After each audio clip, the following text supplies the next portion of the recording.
뭐 일본 얘기 한참 자세히 설명해 주셨는데 우리가 이제 뭐 최근에 예. 일본을 좀 이렇게 우습게 생각하고 이제 뭐 정치적 승리 이런 거는 뭐 좋은 점이 있지만 사실 일본이 오랫동안 선진국 내에서 그리고 이제 제국주의 시절을 거치면서 이런 국가적 시스템이나 이런 복지 시스템이라는 것들이 잘 갖춰져 있는 측면들이 있죠. 그리고 뭐 진료나 이런 것들 어떤 뭐 이런 서비스 차원에서도 우리가 뭐 첨단 기술이나 이런 것들은 모르겠지만 기본적인 사람 그 환자들의 건강을 보호하고 또 이제 나이 들거나 장애인이나 이들에 대한 복지가 좋다는 것들을 생각을 좀 해야 될 것 같습니다. 말씀은 결국 그래서 직업의 윤리가 무너져 있는 한국 사회 같은 경우는 신자유주의 이후에 우리가 2000년대 이후에 무너져 있는 직업적 윤리가 막 무너져 있는 상황에서 의사 수만 늘리는 것으로는 계속해서 좀 더 극한의 상업적 환경만 더 강화될 뿐이지 이것을 대안으로 생각한다면 가장 큰 희생은 국민들이 이제 희생을 겪지 않겠냐 이런 말씀이신 것 같고 그 대안적 상황을 비교해 주신 게 이제 일본의 예인 것 같고요.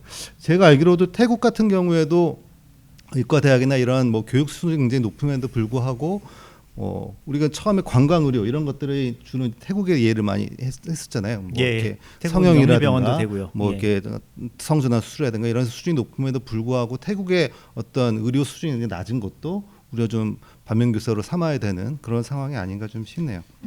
자, 그러면 의사 수를 늘리는 것만으로는 좀 문제가 있는데 조금 이제 아까 계속 이제 참지 못하고 계속 정답을 계속 내오셨는데 예. 일단 크게 두 가지였던 것 같아요. 이제 의사 공급에 있어서의 두 가지 잊지 말아야 되는 것은 그 정답으로 두 가지를 항상 말씀하셨는데 직접 좀 얘기해 주시죠.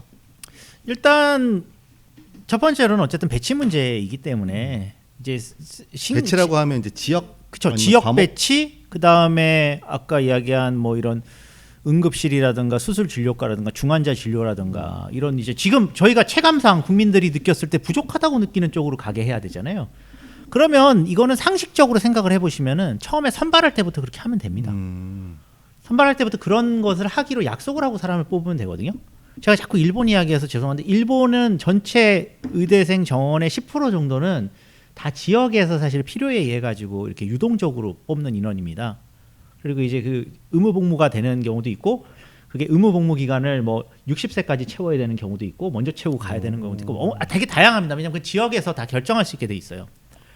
그거 위원회가 따로 있고요, 당연히. 우리도 지역에서 뽑긴 하잖아요. 지방의대 같은 경우에. 지방의대에서 뽑지만 이제 그거는 고정 TO를 가지고 뽑는 거고 지방의대생들이 졸업하고 나서 수도권에 인턴 내전 도는 것도 막을 수가 없고 전문의가 하다못해 전문의가 되고 나서도 그 수도권으로 오는 것도 막을 수가 없고요. 물론 뭐 거꾸로 그렇게 이야기하면 뭐 수도권에 있는 의사가 지방 가는 것도 막을 수는 없죠. 근데 이제 이 그 구조 자체가 지금 문제라는 거를 저희가 인지하고 있는 거잖아요. 지역에 의사가 없다, 지방에 의사가 없다, 뭐 공공의료기관에 의사가 없다, 뭐 이런 거지 않습니까? 지금 뭐 신경외과 의사가 없다, 흉부외과 의사가 없다, 뭐 관상동맥 우회수를 할 의사가 없다, 뭐 이런 식으로 이제 나간다면 그렇게 아예 딱 정해가지고 뽑는 게 맞습니다. 근데 정해가지고 뽑는 방법은 이제 뭐 지금 정치권에서 이야기하는 뭐 지역 이사제도 될 수가 있고 아니면 그거를 조금 다르게 해서 뭐 특별 전문 과목만 뽑는 방법이 있고요. 처음부터 선발할 때. 그리고 이제 그런 곳들 중에서도 지금 제일 취약한 공공의료기관에서만 이제 쭉 일할 수 있는 사람들을 미리 선발하는 공공의대 이런 것도 만들 수가 있고요. 이제 그런 방안들이 다양하게 이제 좀 결합이 될 필요가 있는데 제일 재밌는 거는 지금 어쨌든 또 윤석열 정부에서는 지역이사제나 공공의대는 아예 생각도 하고 있지 않다. 그리고 뭐 직업 선택의 뭐 그렇게 하겠더라고요. 직업 선택의 자유를 침해할 여지가 있고 시장의 그 의료 공급에 어떤 그 저해할 뭐 문제가 있다? 뭐 아니면 뭐 그게 뭐 법리상 문제가 뭐 충돌한다? 이런 식으로. 그렇다면은 지금 숫자를 늘린다는 것 자체가 아무 의미가 없죠. 더 이제 경쟁만 격화될 건데. 그래서 이제 아무튼 이런 부분들이 저는 있어야 된다고 보고요. 또 하나는 선발도 선발인데 지금 당장 의과대학을 졸업하는 지금 이제 사람들을 어떤 식으로 이제 빨리 지금 흡수를 해야 되지 않습니까? 지역이나 아니면 그런 진료과로. 그렇다면 여기에 대해서도 지금 뭐 수가 가지고 이야기하는데 수가는 사실 저는 큰 도움이 안 될 거라 생각합니다. 왜냐하면 어차피 한국의 행위별 수가이기 때문에 행위량이 많이 늘지 않는 과는 수가를 예를 들면 저희가 뭐 뇌개두술하는 뇌출혈 그 수술하는 신경외과 의사 수가를 3배를 올려준다고 해도 뇌 개두수를 하는 케이스를 만들어낼 수는 없잖아요. 응급 상황에서 사실 하는 건데. 그러니까 그 세배 보상이 중요한 게 아니고 이제 그거는 어떤 총액과 비슷하게 저희 이국정 교수님 그 옛날에 외상센터 1년에 뭐 50억 뭐 100억 이런 식으로 센터 비용을 지원해주고 그냥 그 일을 하라고 하는 게 맞습니다. 그 인건비를 주고 이런 구조로 가겠다고 하는 게 필요한데 그렇다면 이제 이런 부분들을 민간 병원들이 못할 것이기 때문에 당연히 이거는 공공의료기관을 늘리지 않으면 불가능한 일이죠. 지속 가능성도 없습니다. 최소한도 국공립대 기반으로 해서 이건 국가가 소유하고 있는 의료기관에 그 정도의 재정 지원을 해가지고 뭐 응급이라든가 필수적인 진료 수술이라든가 이런 거를 이제 구축하는 이걸 우선적으로 지금 해야 됩니다. 그렇게 해서 거기에 이제 사람들이 충원이 되고 내가 신경외과, 흉부외과 사실은 뭐 뇌수술을 하려고 아니면 심장수술을 하려고 들어갔는데 전문이 되면 저기 내가 취직 자리가 생기는구나. 그리고 저기서는 안정적으로 내가 은퇴할 때까지 내가 하고 싶은 수술을 할 수 있구나. 이런 신호를 줘야 되는데 지금 사실 흉부외과 지원자 이번에도 지원율 보면 떨어지는 게 지금 한국은 흉부외과 전문이 되고 나서 자기 대학병원에도 못 남고요. 그리고 어디 취직할 데도 없어요. 그런 이제 민간 공급에서 사실 뭐 흉부외과 의사를 고용하지 않죠. 그러니까 나가서 다 어차피 하지정맥류 해야 되는데 내가 처음부터 머리 심지 뭐 이걸 왜 해? 이렇게 돼버리는 거잖아요. 그러니까 이거는 스토리 자체를 애초에 이렇게 양성된 전문의들이 지금 일할 수 있는 다양한 지금 이제 어떤 지불제도나 아니면 공급 구조를 빨리 만들어야 합니다. 그것부터가 지금 시작입니다. 그거를 한 어떤 상황에서 이제 의사들도 설득할 수가 있는 것 같고요. 더 우리가 이 정도로 이렇게 지원을 하니까 의사도 더 늘리자. 근데 지금 이게 앞뒤 선후 관계가 지금 완전히 지금 뒤틀려 있죠. 어떻게 보면 코로나 때 이제 제일 국민들이 이제 공감했던 게 이제 우리가 입원할 수 있는 코로나 환자들이 갈 수 있는 병원이 없다 보니까 거의 뭐 아주 극소수만 있는 우리 공공병원들이 그 역할들을 다 했었는데 그래서 공공의료 확충이라든가 공공병원을 더 짓는 거에 대해서 굉장히 동의했었잖아요. 예. 일단 그게 좀 많이 됐다면 지금 이제 의사 공급 문제가 떠올랐을 때도 가서 일할 곳이 있고 제대로 정비만 하면 되니까.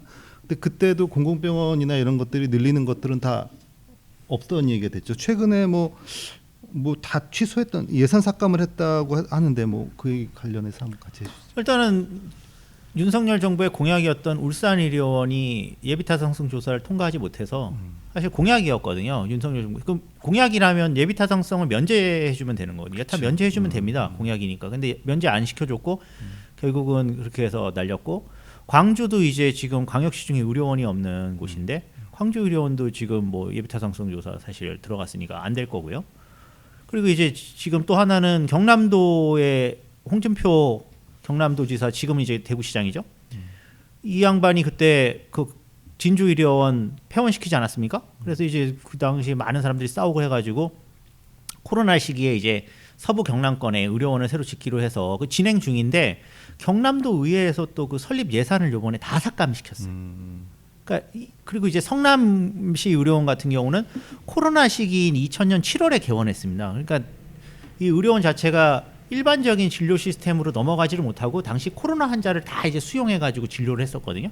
그리고 성남시 의료원은 500병상 정도 되고 시설이 좋기 때문에 코로나 이제 중증도 환자들을 많이 진료를 했어요. 근데 막상 이제 코로나 끝나고 나서 지금 이제 진료과가 이제 원활히 돌아가면서 이제 기존 진료로 넘어가지도 못하는 이런 상황에 신상진 지금 성남시 시장이 이제 여기도 국민의힘이죠. 그 시장 되고 나서 이거 위탁 운영해야 된다고 말을 하면서 지금 원장 임명을 1년 지금 2개월 동안 안 하고 있어요. 원장이 없으니까 병원이 돌아가지가 않죠. 전체 총 의사들 중에 지금 60%도 못 채운 상황입니다. 그러면서 계속 지금 이거 위탁해야 된다고 지금 군불만 떼는데 위탁 대상도 없어요. 그냥 이 성남시 의료원 망하는 거 보겠다. 물론 뭐 이제 정치적으로는 이재명 시장 때 이걸 만든 병원이기 때문에 그 정치적 목적도 있는 것 같은데 그렇다 치더라도 지금 제가 이야기한 것만 가지고도 이 정부 하에서 사실은 공공의료기관을 더 늘리거나 아니면은 뭐 지원해주지 않는 수준이 아니라 이거는 완전히 지금 뭐 붕괴시키려고 지금 작정을 했다. 이렇게 설명을 드릴 수가 있고 그리고 끝으로 지금 말씀하신 코로나 시기에 이제 의료원들이 코로나 진료 환자 많이 보고 나서 일반 진료로 지금 돌아가면서 병상 회전율이 지금 이전에 뭐 90% 정도 되는 병원들이 지금 60%막 70% 그러니까 다 적자지 않습니까? 근데 그 회복기 지원금도 작년까지 주고 이제 지금 안 주고 있습니다. 그래서 거의 지금 1,000억 원 정도가 전체 다 의료원들 합치면은 지금 적자 상황인데 그거를 지원을 안 해줘서 지금 사실은 그 병원에서 일하는 그 병원 노동자들이 지금 임금체불 상황에 지금 놓여 있거든요. 그러니까 이렇게 되면 결국은 그곳에서 일하는 그 보건의료인들이 다 빠져나가겠죠. 그러면서 이제 언론이나 이런 데서는 가끔 나와 보면 뭐 지방의료원에서 뭐 의사 연봉 4억인데도 못 구한다, 5억인데도 못 구한다 그 이야기를 많이 하는데 사실 그게 계약직이지 않습니까? 그렇게 해서 그 사람을 데려다가 또 인센티브를 걸어요. 거기도 진료량을 또 이제 체크를 하고 그러면은 거기 그런 어떤 인구가 부족하고 그런 지역들에서 사실 필수적인 서비스 때문에 가 있는 거지. 거기서 행위별 수가 가지고 병원의 수익성을 창출하는 것 자체가 거의 불가능하기 때문에 이번 기회에 사실 윤석열 정부가 진정성이 있으면 공공병원은 일단 기본적으로 예산 계약제 방식으로 완전히 개편을 해야 됩니다. 1년 단위로 이 의료원은 이 정도 예산을 줄 테니까 진료를 질적 평가만 하고 열심히 진료를 해라. 지역에 필요한 것들을 찾아서 하도록 하라. 이런 식으로 해야지 지금 이 민간 병원들하고 동일한 지금 수가 구조 가지고 이거 돌리면 앞으로 더 힘들어질 거라고 저는 보거든요. 그럼 앞으로 점점점 힘들어지면은 더 그런 의료 기관들이 부족해지고 그러면 이제 환자들도 당연히 또 다 서울로 올라올 수밖에 없는 거고. 이게 악순환이지 않습니까?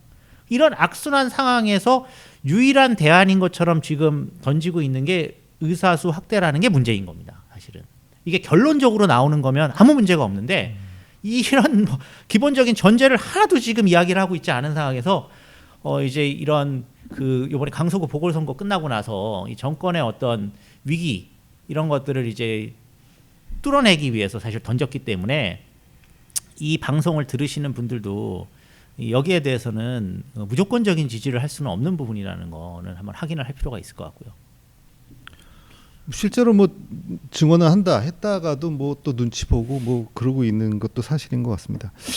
그 일단 크게 두 가지 그 의사 증언을 하기 전에 반드시 고려해야 될 두 가지 원칙은 배치 문제에 대한 말씀을 해주셨고 그다음에 그 기반이 되는 공공의료기관 그리고 이 부분에서 근무해야 되는 어떤 여러 가지 체제라든가 이런 것들을 좀 잘 갖춰야 된다 이런 말씀을 해주셨는데 뭐 어쨌든 뭐 공공의료기관을 확충하자는 거는 뭐 저희 시민사회에서는 뭐 워낙에 오랫동안 주장했던 거고 코로나 시국에는 계속 주장했던 건데 뭐 어쨌든 지금의 정부에서는 뭐 긴축 재정을 하는 뭐 정부라니까 지금 뭐 이렇게 하고 있습니다만 뭐 총선 시기에는 어떻게 좀 이 이야기가 좀 받아들일 수 있을 것 같은가요? 뭐 강연도 많이 하시고 뭐 인터뷰도 많이 하시니까 좀 분위기나 이런 것들은 좀 어떤가요? 분위기가 그렇게 썩 좋지는 않죠. 지금 워낙 경제적으로 위기 상황으로 가고 있고 뭐 이제 공공의료 기관에 대한 국민들의 어떤 호의적인 인식은 있지만은 이제 이런 부분이 다른 어떤 민생 문제들에 비해서 이렇게 우선된다고 생각하기가 좀 어려운 상황이 있고 그리고 이제 또 당장 지금 뭐 닥친 의료 문제들은 그런 것보다는 뭐 소아과 환자들은 이제 뭐 소아과 찾기 어렵다든지 뭐 이런 부분들이지 않습니까? 응급실 못 간다든지 이제 공공의료기관에 대한 이런 어떤 전반적인 범시민 사회의 어떤 이렇게 그 힘을 모아가지고 가는 이런 게 좀 저는 이제 필요할 것 같아요. 저희가 그동안 건강보험 보장성 강화를 위해서는 뭐 저희 이제 선배 선생님들부터 시작해서 1990년대부터 이제 여러 가지 다각도로 연대해서 다 이제 어느 정도 수준 지금 뭐 많이 미약하지만 그것이 기본적으로 이제 방향성을 설계를 했잖아요. 물론 윤석열 정부에 와서 역대 최초로 지금 뭐 보장성 강화를 하지 않겠다고 하는 정부를 저희가 맞이했지만 그거는 윤석열 정부가 이상해서 그런 거지 사실 이게 방향성 자체에 대한 건 없는데 근데 이제 공공의료 확충은 실제로 1980년대 90년대 이후로 저희의 이제 어떤 주력 담론이 되지를 못했어요. 근데 이제 지금 생각을 해보면 공공의료기관이 사실 어느 정도 수준까지 있었다고 하면 그곳에서 이제 일하는 의료인들이 또 공공적이고 공익적인 기반에서 활동을 하기 때문에 이게 선순환으로 계속 갈 수 있었던 건데 지금 많이 안타깝다고 지금 생각이 되고 그리고 이제 여기 뭐 건치 선생님들이 많이 들으시겠지만은 치과 영역에서도 사실은 그런 이제 공공의료기관이 뭐 장애인이라든가 저소득 취약계층 진료를 광범하게 할 수 있으면서 거기 공익적인 부분에 치과 선생님들이 더 많아지고 하면서 거기서 나오는 어떤 여러 가지 그 결과들을 가지고 다시 또 피드백이 돼가지고 이렇게 선순환 구조로 갈 수 있었을 거라고 저는 생각하거든요. 그래서 앞으로는 어쨌든 간에 한국 사회에서 이 고령화를 막고 의료 공급 구조에서 이야기할 때는 공공의료 확충이 저는 가장 핵심적인 아마 저희 요구가 돼야 된다. 근데 아직까지 저희가 국민적인 선전이나 이런 거 하는 것들은 좀 많이 미약하다. 하지만 앞으로 노력을 해가지고 이제 공공의료기관 사실 우리 지역에 하나씩은 다 있어야 된다 정도의 어떤 기본적인 상식처럼 이렇게 만들어가는 거는 중요할 것 같습니다.